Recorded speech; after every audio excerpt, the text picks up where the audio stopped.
د امام نه مخکې سلام ګرځول دا څنګه دی منځ به وشي او که وبه نشي.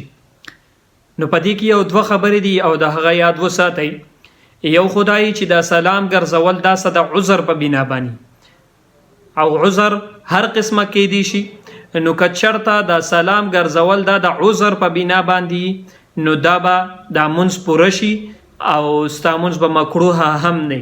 خو که چېرته دا عذر دا سلام ګرځول دا د بغیر د عذر نو ستا منځ پوره شو خو دا منځ مکروه تحریمي شو. په ثواب کې به انتهایی زیات کمی راځي.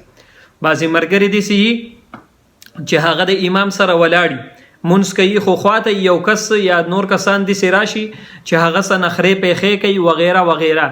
نو هغه ته د منځ د ماتېدو اندېښې یو هغه ته سلام وګرځي د امام د سلام ګرځول نه مخکې سلام وګرځي. یعنی امام سلام تقابو دی او آخري قاعده باندې ناست دی خو دته مخکې د دغه وشي نو داسې قسمه حرکتونو نه د دې شیزونو نه دا خو منځ دی او منځ د الله مخې ته سړی ولاړي نو دې خبرو ته به کې خیال کول پکار دی. خو ها که عذر غټ عذري نو لکه منځ به وشي خو لکه داسې قسمه عادتونه نه دي کول پکار. که چېرته دا خبره د سلام ګرځول دا د عذر په بنا باندې تا ته عذر و غټ عذر ورته نو لکه تا سلام وګرځو نو ستا منځ به پوره شي. که دا خبره بغیر د عذر وه نو بیا به ستا منځ مکروه تحریمي ثواب کې به دې کمی راځي. صحیح شو جی؟ جزاک الله خیره.